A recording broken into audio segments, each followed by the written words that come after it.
Hello students, welcome to DK Prabhat mathematics classes.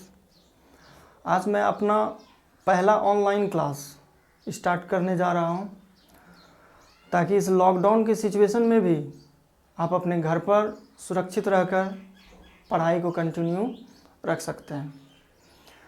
ज़्यादा time को waste ना करते हुए मैं अपने मेन टॉपिक पर आता हूं, और मेन टॉपिक आपका इस प्रकार है।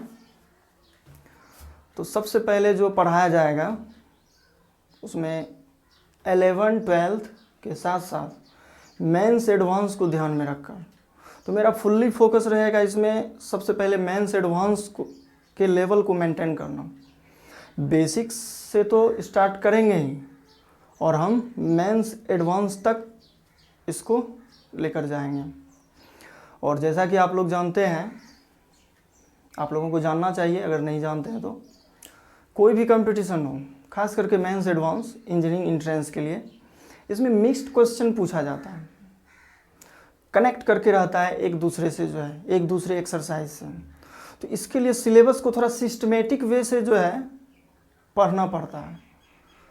सिस्टमेटिक वे से, जैसे कि है एग्जाम्पल के तौर पे दिखेगा कि जिस एक्सरसाइज का ज़रूरत है उस एक्सरसाइज को अगर पहले पढ़ लिया जाए तो आगे का कंसेप्ट इजीली क्लियर होते चला जाता है। तो इसलिए हम जो है सिलेबस को सिस्टमेटिक वे से हम लिखे हैं, और इस तरह से आप लोगों को स्टडी करना है, जो कि क्वेश्चन बनाने में आपको सहूलियत हो, कंसेप्ट बिल्डिंग बनाने में आपको आसानी हो। तो चलिए अभी स्टार्ट करते हैं सिलेबस के बारे में। किस तरह से आपको सिलेबस ध्यान में रखना है, किस तरह से स्टडी करना है, तो चलिए देखते हैं।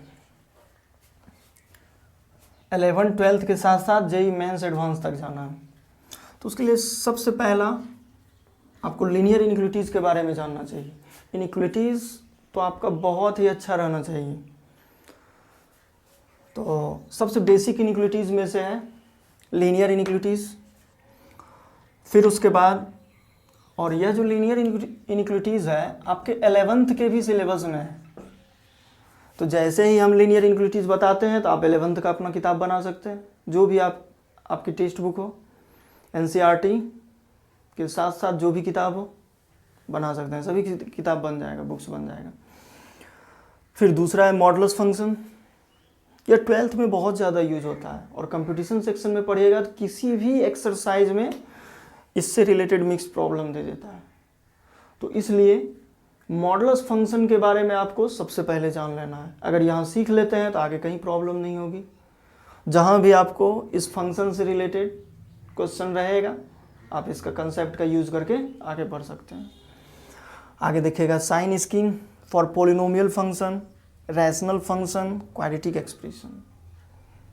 तो साइन स्कीम आपको जानना है, जिसका कि बहुत ज़्यादा यूज होता है कंपटीशन में। खास करके कम से कम आपका तो 12th में तो यूज होगा ही, और कंपटीशन में तो यूज होता ही है। तो इसलिए सबसे पहले इसको बता दिया जाता है कि साइन स्कीम पोलिनोमियल फंक्शन के लिए, रैशनल फंक्शन के लिए, क्वाड्रेटिक एक्सप्रेशन के लिए, टोटल एक एक करके डिस्कस करेंगे। उसके बाद basic concepts of graph. Graph का कंसेप्ट बेसिक्स रहना चाहिए। ग्राफिकल कंसेप्ट आप यदि सीख लेते हैं तो आपको बहुत सारा स्टैंडर्ड फॉर्मूला सीखने में सहूलियत होगी,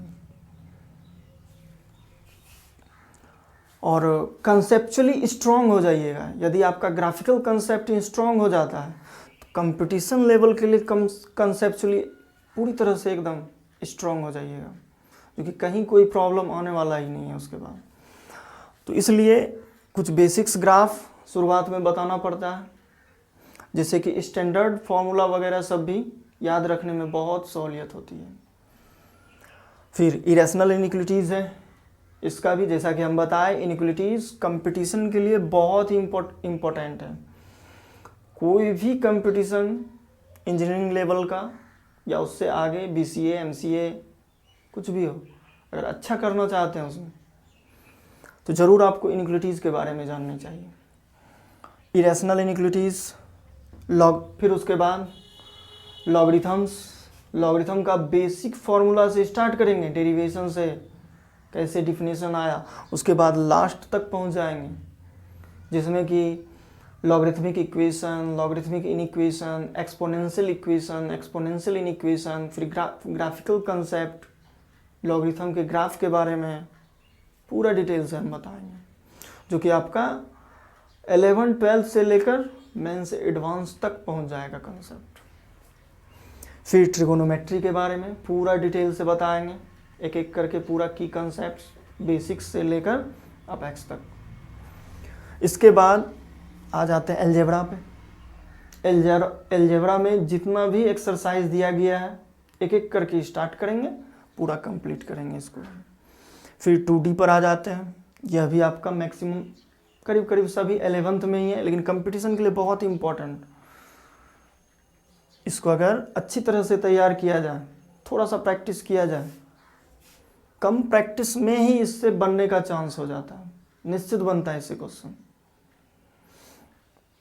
कैलकुलस पूरा स्टार्ट करेंगे। कैलकुलस एक एक करके पूरा फंक्शंस, जितने भी एक्सरसाइज है, फंक्शंस, लिमिट्स, कंटिन्यूटी, इस तरह से लास्ट तक एक एक करके डिस्कस करेंगे। और कैलकुलस के लिए सबसे ज़्यादा इम्पोर्टेंट हो जाता है यहाँ से यहाँ तक। अगर आपका लीनियर इनइक्वालिटीज से लेकर ट्रिगोनोमेट्री तक अच्छा है, तभी आप कैलकुलस अच्छा कर पाइएगा कंपटीशन के लिए। कहीं ना कहीं यूज हो ही जाता है, कभी भी यूज हो सकता है किसी भी क्वेश्चन में इस सब का, इन सभी कॉन्सेप्ट्स का। फिर वेक्टर है, 3D है, प्रोबेबिलिटी है, इसको भी लास्ट में हम बताएंगे। तो इस तरह से सिस्टमेटिक वे से है। और एक बात और, हाँ एक बात और ध्यान में रखिएगा कि यहाँ तक पढ़ने के बाद आपको जो स्टार्ट करना हो इधर स्टार्ट कर सकते हैं। बस एक एक्सरसाइज अलजेब्रा में आ जाता है, क्वाड्रेटिक इक्वेशन, उसको भी जान लेना चाहिए, कैलकुलस में उसका भी यूज होता है। तो यहाँ तक तो पहले पूरी तरह से एकदम प्रैक्टिस करनी चाहिए। तो आपका 11-12 के साथ साथ मेंस एडवांस तक के सारे क्वेश्चंस जो है आप आसानी से सॉल्व कीजिएगा। लेकिन यहाँ तक में से अगर समझौता करते हैं, अगर आपका कोई भी कंसेप्ट बेकार हो जाता है, अच्छा से आप नहीं समझ पाते हैं थ्योरी, तो फिर आपको प्रॉब्लम होगी। इसलिए सबसे पहले आप यहाँ से यहाँ तक पूरा स्ट्रॉन्ग कीजिएगा।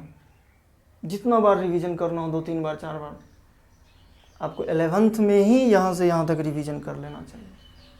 12th में फिर आपको मौका नहीं मिलता है, क्योंकि एग्ज़ाम आ जाता है मेंस एडवांस।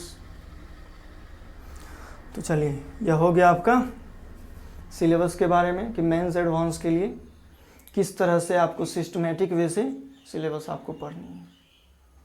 ठीक है, तो अब स्टार्ट करेंगे नेक्स्ट वीडियो लेक्चर में लीनियर इनइक्वालिटीज़। यहाँ से स्टार्ट करेंगे।